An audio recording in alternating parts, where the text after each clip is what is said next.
Muito bom dia, ouvinte da Unirádio Web. Estamos de volta com o Momento Espírita, neste mês em que o programa completa 50 anos de apresentação. E é com prazer que estamos de volta ao seu convívio com temas do cotidiano sobre a ótica da doutrina espírita. Convidamos você a refletir conosco sobre os assuntos que vamos abordar nesta edição de 17 de julho de 2022. Filme sobre Zé Arigó estreia em setembro nos cinemas do Brasil. Há pessoas que ainda não entenderam o que é auto-perdão. Por que as crianças sofrem e algumas morrem tão cedo? O que é lei natural? Lei natural e lei de Deus são a mesma coisa? Participação do MEI-MEI no tributo às cerejeiras foi positiva. Caminho de Damasco convida público para suas reuniões presenciais. Você participa de Momento Espírita, enviando perguntas ou comentários, ou simplesmente dizendo que está ouvindo o programa para o número 981-785275, DDD 14, que também é número de WhatsApp. Mande sua mensagem agora mesmo. Além do aplicativo da Unirádio Web, este programa pode ser acessado pelo site www.uniradios.com.br. Ao final desta edição, vamos sortear entre os participantes um exemplar da obra intitulada O Mistério do Lago, autoria do espírito Dize Akibá, recebido pelo médium Pedro Santiago. A história de Ceci, que desde menina passou a manifestar estranhas atitudes que levam seus avós a remontarem ao passado da família junto a um lago tido como assombrado. Publicação da editora M, já foi distribuído pelo Clube do Livro Espírita de Garça. Para concorrer a esse livro, O Mistério do Lago, ligue até 5 para meio-dia para o número 981-785275, DDD 14. Repetindo o número, 981-785275, DDD 14. Deixe o seu nome completo e o seu endereço se é a primeira vez que você participa. A equipe que atua nesta edição, assistência técnica e sonoplastia, Rubinho Botino. Apresentação, Giuliana e Luiz Eduardo.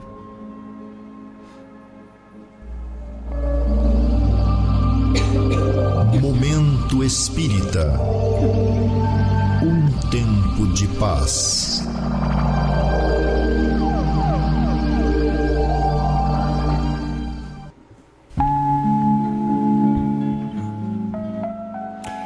Caros ouvintes, José Pedro de Freitas, vulgo Zé Arigó, foi um nome muito comentado entre as décadas de 1950 e 1970, pois a ele se atribuíam extraordinárias cirurgias de natureza espiritual, realizadas diante do público, inclusive com a presença de médicos, sem utilização de aparelhos, de instrumentais médico-hospitalares, e sem anestesia. É claro que naquela época a mentalidade do povo era bem diferente da atual.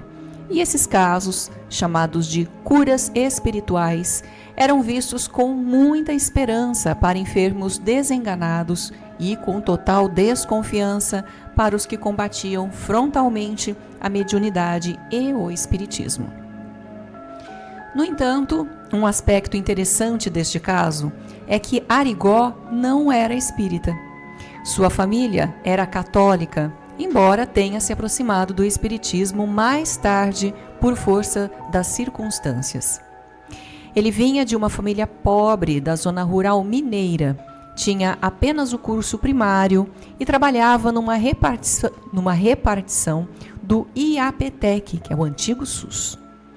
Suas faculdades mediúnicas haviam se manifestado quando ainda era adolescente e trabalhava na lavoura, quando ouvia vozes e se percebia acompanhado por um vulto estranho. Arigó casou-se com a jovem Arlete e teve com ela 7 filhos, quando eclodiu, de repente, a mediunidade de cura. Católico, chegou a ser convidado a se retirar da igreja, acusado de pacto com o demônio, mas logo foi acolhido por espíritas que nele viram despontar uma preciosa faculdade mediúnica. Desse modo, ele acabou sendo objeto de pesquisa de vários estudiosos do Espiritismo, entre os quais o professor Herculano Pires, que escreveu um livro a seu respeito. Dr. Adolf Fritz era um médico alemão, espírito que assediava Arigó desde criança, pois entendia ter com ele uma tarefa de cura, pois ambos haviam cometido atrocidades durante a Primeira Guerra Mundial, segundo informações do próprio Fritz. As curas atraíam milhares de pessoas para a cidade de Congonhas, e alguns casos se tornaram famosos, pois envolviam curas de autoridades, jornalistas, médicos e até de uma filha do então presidente da República. Muitos estrangeiros vieram ao Brasil ver Zé Arigó, incluindo estudiosos de fenômenos paranormais da NASA, o que levou John Fuller a escrever o livro Arigó, o cirurgião da faca enferrujada. Não é preciso dizer que toda a imprensa brasileira, incluindo a televisão, se lançou a fazer reportagens sobre Zé Arigó. Alguns jornais, como foi o caso do Diário de São Paulo, do grupo Diários Associados, publicavam reportagens semanais sobre a atuação do médium.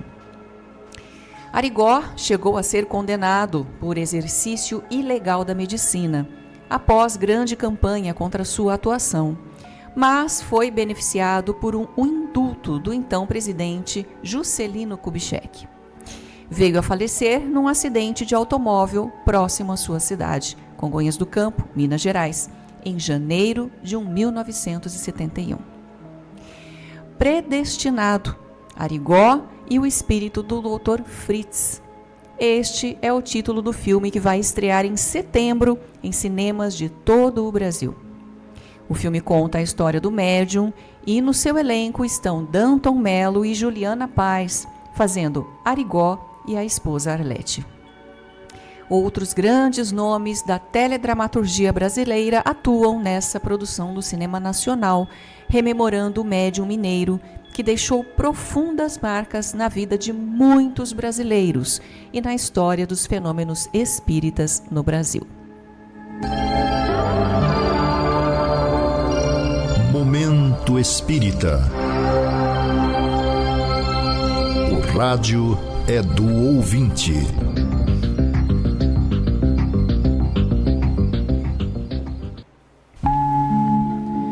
E vamos à primeira questão de hoje.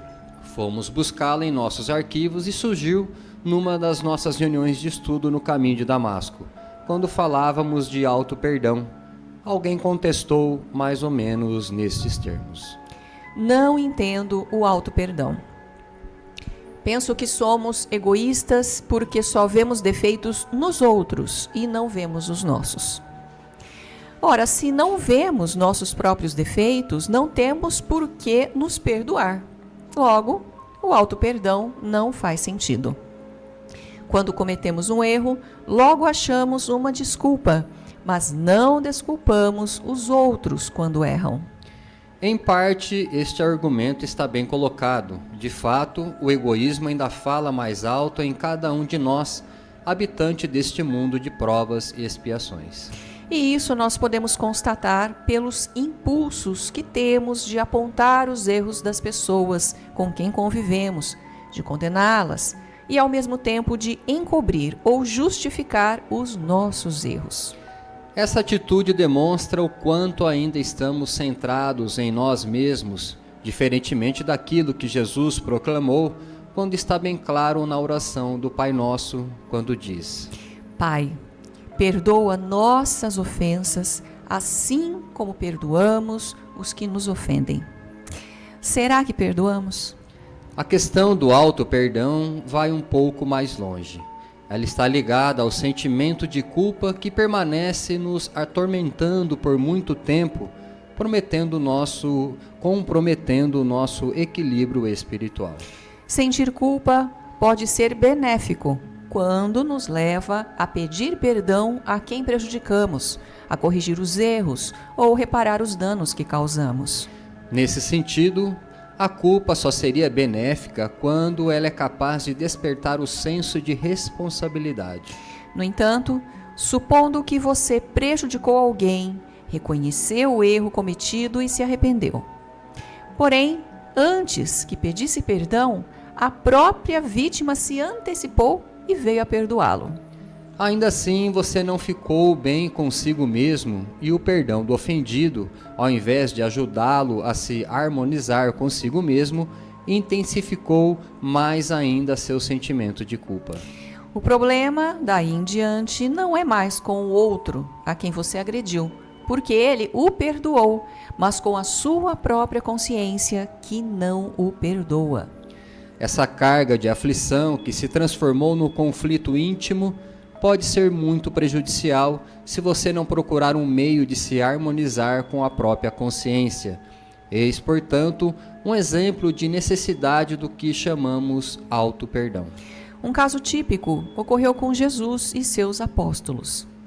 Como você sabe, Pedro negou Jesus 3 vezes, depois de ter acabado de declarar fidelidade extrema ao Mestre, mesmo que tivesse de morrer no seu lugar.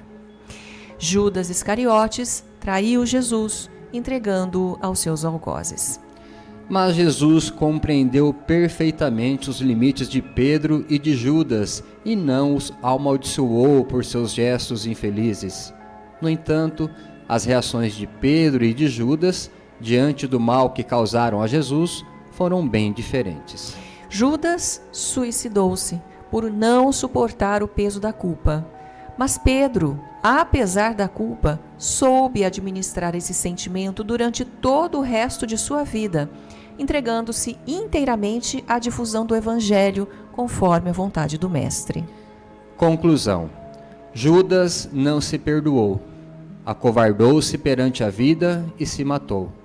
Pedro, todavia, reconheceu seus próprios limites e defeitos, armou-se de coragem e determinação e resolveu trabalhá-los com total dedicação à causa de Jesus para se fazer merecedor de confiança de si mesmo. Esses episódios dos evangelhos mostram que Judas não soube se perdoar e recorreu ao suicídio. No entanto, Pedro acabou percebendo seus limites e procurou perdoar-se pelo mal que fez, mas, em contrapartida, entregou-se à causa de Jesus, sublimando seus sentimentos. Eis um belo exemplo de auto-perdão.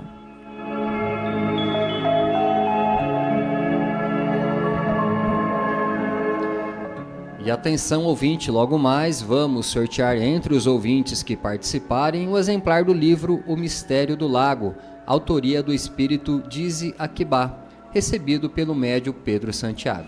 Para participar do sorteio, basta você mandar um WhatsApp ou telefonar até 5 para o meio-dia, dizendo que está ouvindo o programa. Entre em contato pelo telefone 981 785275 DDD 14.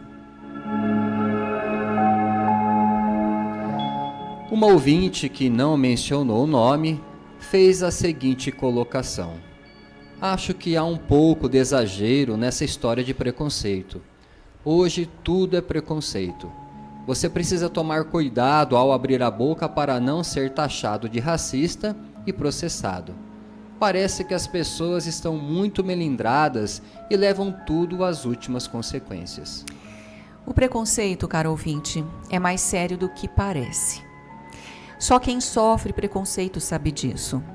É a esses que devemos perguntar o mal que o preconceito lhes causa. Por outro lado, todos já incorporamos em nossa maneira de ser muitos preconceitos sem perceber. Por isso é que, vez ou outra, deixamos escapar alguma palavra ou algum gesto contra alguém e acabamos ferindo essa pessoa, talvez sem a intenção de machucar, mas é aí que está o problema. O preconceito é tão antigo quanto a humanidade e já fez milhões de vítimas em todo o mundo. Foi responsável pela perseguição e morte de pessoas, coletividades e até nações. Muitos desses preconceitos vieram passando de geração em geração, cristalizando-se nas religiões, nas culturas, nas comunidades, nas famílias e nas pessoas. Se cada um de nós fizer um exame mais apurado de si mesmo, com certeza vai descobrir uma porção deles por trás das próprias atitudes do dia a dia. No entanto, hoje estamos vivendo uma fase muito importante do crescimento moral da humanidade. O preconceito, que no passado era considerado uma coisa normal e plenamente aceitável, hoje tende a ser expurgado da sociedade por se constituir num verdadeiro atentado contra a pessoa humana. Mas para desaparecer vai demorar muito tempo, talvez séculos. Primeiro, a lei deve agir, impondo-se e coibindo determinadas condutas. Ao mesmo tempo, a educação das novas gerações deve combater esse mal de forma expressa e declarada. E como estamos numa fase de muita mudança, ou seja, numa fase crítica, é natural que mesmo para se combater o preconceito, haja abuso por parte de alguns. Ou seja, muita gente quer combater o preconceito com outro preconceito. Preconceito não destrói preconceito, mas o fortalece mais ainda. Nesse aspecto, realmente precisamos analisar nossas motivações, tomando cuidado e procurando caminhar com certa prudência para não causar um mal maior.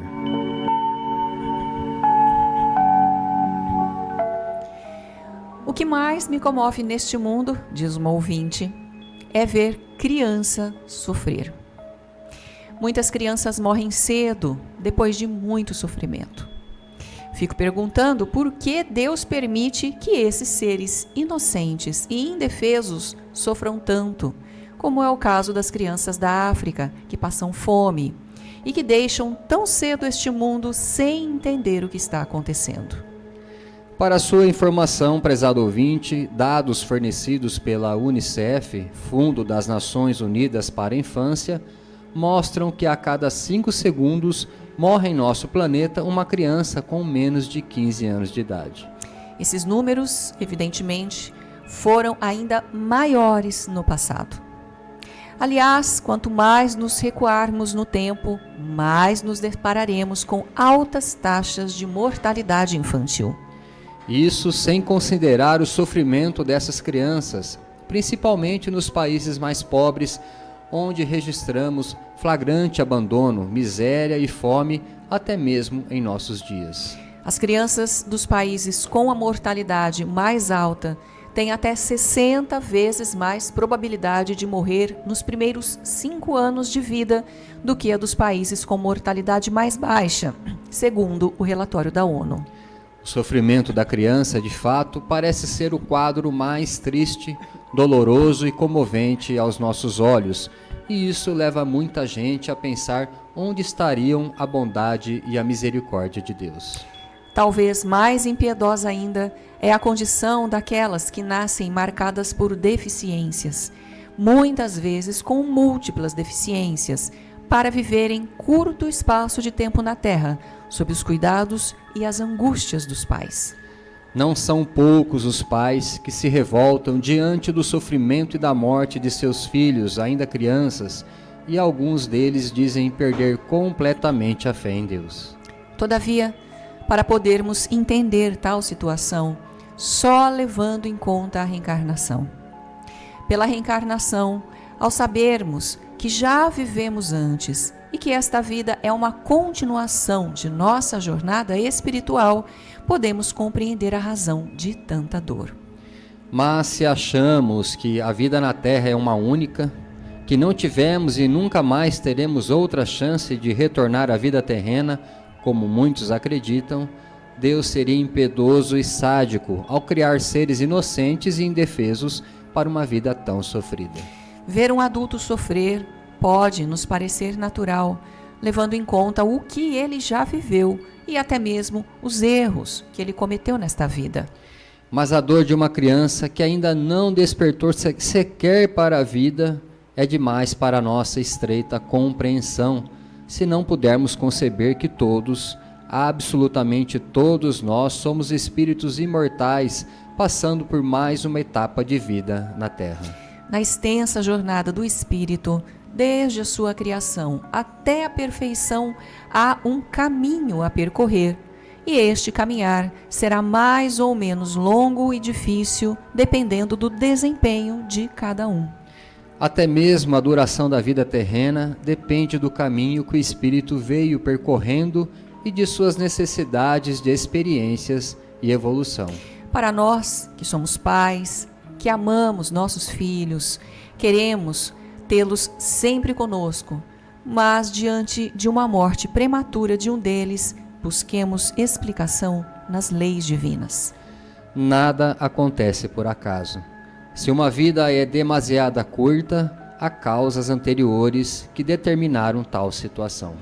No livro Entre a Terra e o Céu, de André Luiz, encontramos o caso de Júlio, que após desencarnar aos 9 anos, com o perispírito comprometido, retornou para viver apenas um único ano. Nesta nova encarnação, os pais ficaram inconformados com a morte do filho, mas os espíritos que cuidavam do menino o receberam com alegria, pois sabiam que aquela morte prematura era condição para restaurar seu perispírito e voltar a renascer saudável na próxima encarnação. Por outro lado, cara ouvinte, devemos lembrar que se esses espíritos já trazem dificuldade na sua jornada para reencarnarem nas condições mais sofridas, deveriam receber de nossa parte, os encarnados, toda a atenção e toda a proteção. Se vós, que sois maus e imperfeitos, sabeis dar boas coisas aos vossos filhos, o que não vos dará o Pai Celestial, que é bom e perfeito, aos que lhe pedem? Disse Jesus. Claro, portanto, que a situação de miséria e abandono não é uma imposição divina, mas resultado da indiferença ou da irresponsabilidade dos homens. Elas, naturalmente, pelo fato de serem espíritos em experiência mais difíceis, deveriam ser acolhidas com todos os cuidados necessários para retomarem sua vida na Terra. Essa parte é nossa, da sociedade como um todo, que não deveria permitir uma situação tão cruel em relação às crianças no mundo. E atenção, logo mais vamos sortear entre os ouvintes que participarem um exemplar do livro O Mistério do Lago, autoria do espírito Dize Aquibá, recebido pelo médium Pedro Santiago.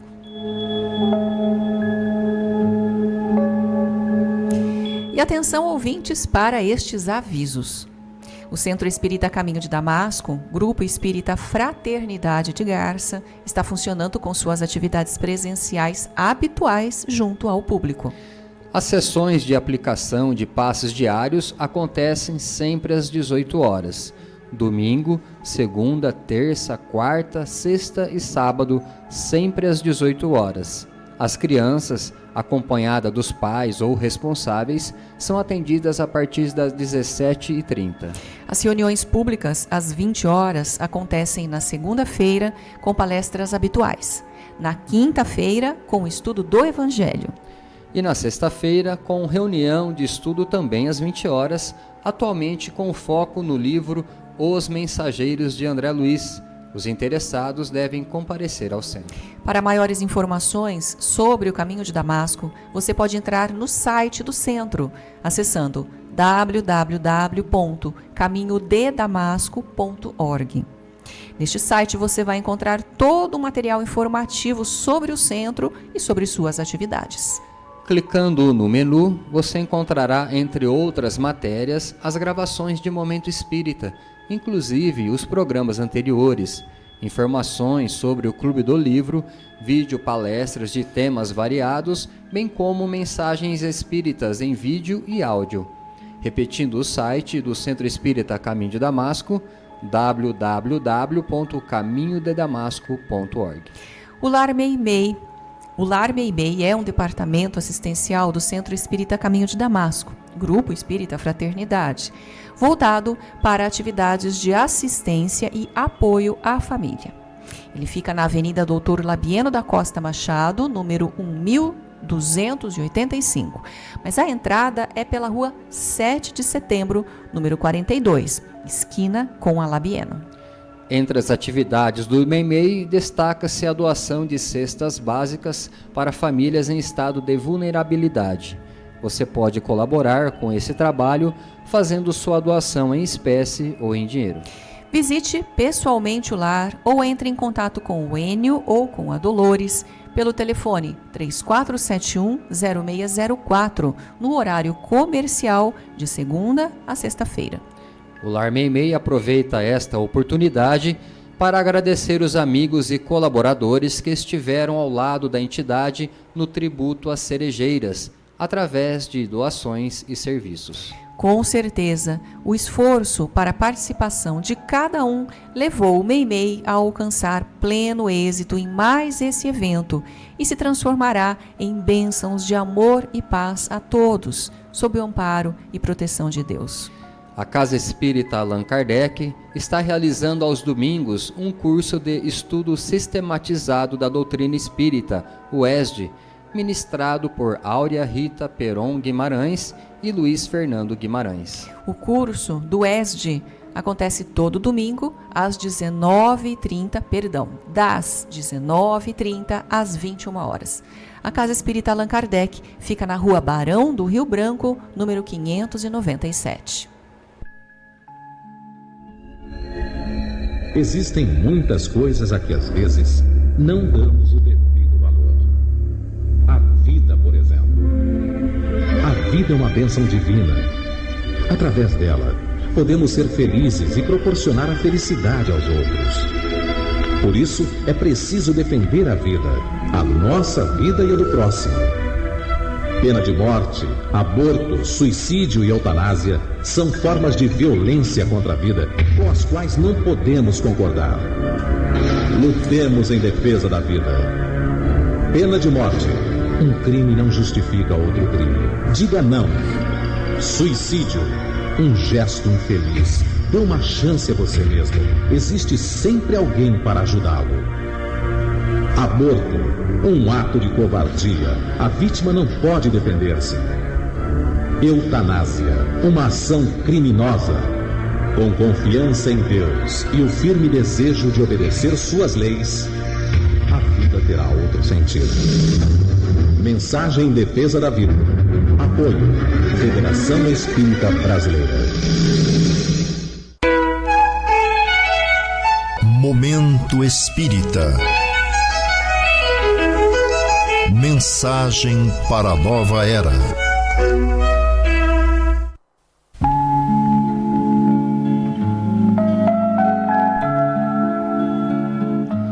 Conhecendo a doutrina espírita, ainda sobre a lei natural. O Espiritismo chama de natural a lei de Deus. Na verdade, esta denominação, lei natural, surgiu bem antes do Espiritismo com os pensadores conhecidos por iluministas, entre os quais Jean-Jacques Rousseau. Os iluministas entendiam que tudo que Deus criou é bom, porque sendo perfeito, Deus jamais criaria algo que contrariasse sua própria natureza. Esta ideia se opunha ao pensamento religioso da época que afirmava que o homem já nasce do pecado. Assim, para o Espiritismo, tudo no universo está submetido às leis de Deus, que são as leis naturais, inclusive o nosso comportamento, desde os menores aos maiores atos que praticamos. Desse modo, como disseram os espíritos a Kardec, Deus governa o mundo por meio de suas leis. Não há necessidade de Deus acompanhar pessoalmente a vida de cada um de nós, pois é a nossa própria consciência que vai dizer quando estamos certos e quando estamos errados. Assim, podemos enganar a justiça humana, mas jamais a justiça divina. Logo, a lei de Deus ou lei natural é auto-aplicável. Isso quer dizer que cada ato que praticamos fica gravado em nossa consciência e ela, mais cedo ou mais tarde, vai aprová-la ou reprová-lo. Além disso, não podemos esquecer de que se algum dos nossos atos prejudicou alguém, criamos um inimigo que também poderá voltar-se contra nós, qualquer que seja a nossa condição, de encarnado ou desencarnados.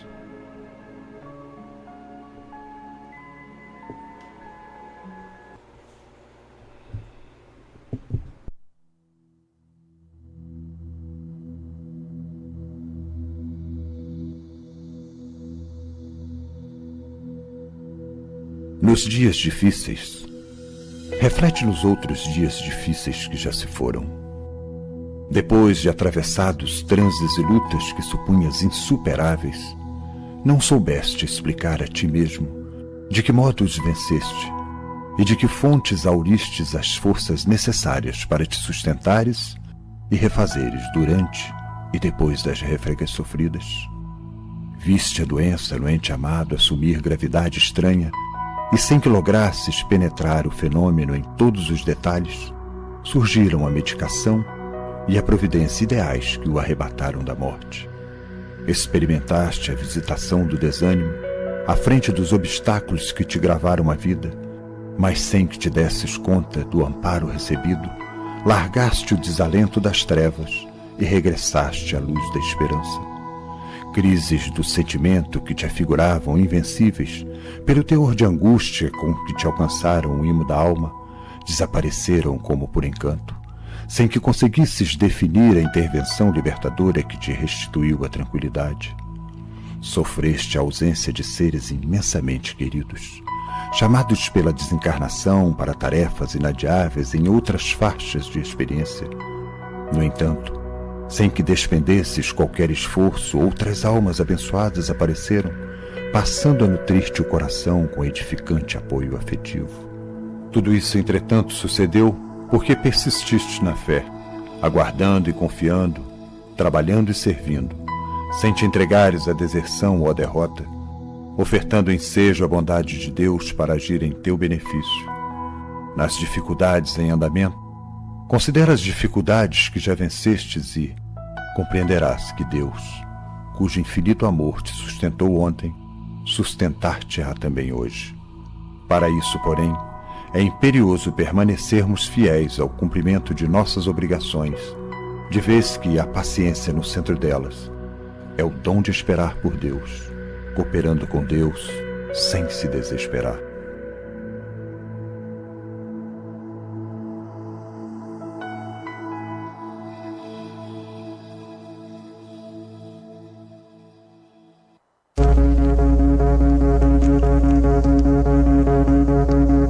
Domingo próximo.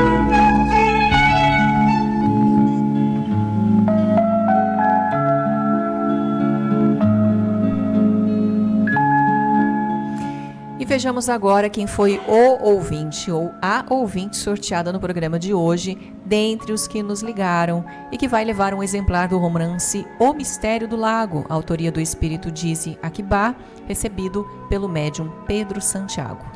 O livro sai para a professora Geni Ataíde, residente em Garça. Parabéns, professora Geni Ataíde.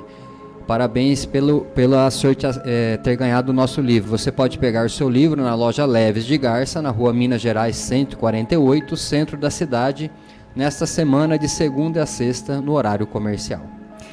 Prezado ouvinte, o Clube do Livro Espírita de Garça é um serviço do Centro Espírita Caminho de Damasco.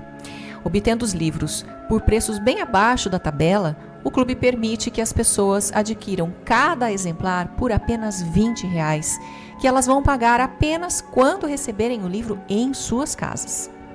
Para ter mais informações ou se associar ao clube, fale com a Luciane pelo celular 988-130905, repetindo, 988-130905. E queremos lembrar mais uma vez, nossos ouvintes, que o Caminho de Damasco retornou com todas as suas reuniões presenciais do período da noite, nas segundas, quintas e sextas-feiras, às 20 horas. Caros ouvintes de Momento Espírita, estamos encerrando mais uma edição do nosso programa de domingo, agradecendo sua amável audiência e sua atenção. E atenção, não desconectem da emissora e nem desliguem o seu celular. Permaneçam aqui na Universitária Web para assistir logo em seguida o programa Perspectiva, com o Maris Carvalho e o Vitor Berno comentando temas da atualidade. Após o Perspectiva, na sequência da programação da Universitário Web, ainda teremos 5 minutos com você, com Luiz Armando de Freitas Ferreira, e História de uma Mensagem, com a equipe do grupo Os Mensageiros, comentando cartas psicografadas por Chico Xavier. Momento Espírita voltará no próximo domingo, às 11h30, se Deus quiser, pela Universitária Web. E aproveitamos para agradecer a gentileza da sua atenção e desejar saúde e paz a você e a todos os seus, neste dia e em todos os dias de sua vida. Para encerrar a edição de hoje, vamos ouvir mais uma mensagem espiritual na voz de Chico Xavier.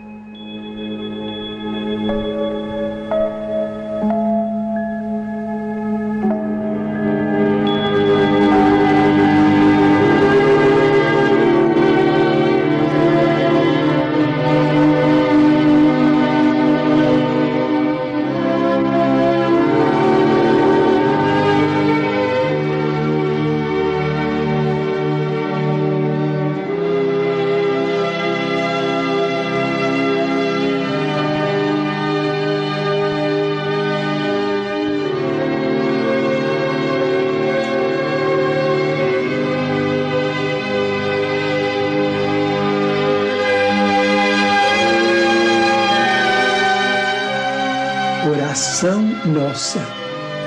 Senhor, ensina-nos a orar sem esquecer o trabalho, a dar sem olhar a quem, a servir sem perguntar até quando, a sofrer sem magoar, seja quem for, a progredir sem perder a simplicidade, a semear o bem sem pensar nos resultados, a desculpar sem condições, a marchar para a frente sem contar os obstáculos, a ver sem malícia, a escutar sem corromper os assuntos, a falar sem ferir, a compreender o próximo sem exigir entendimento, a respeitar os semelhantes sem reclamar consideração, a dar o melhor de nós, além da execução do próprio dever, sem cobrar taxas de reconhecimento.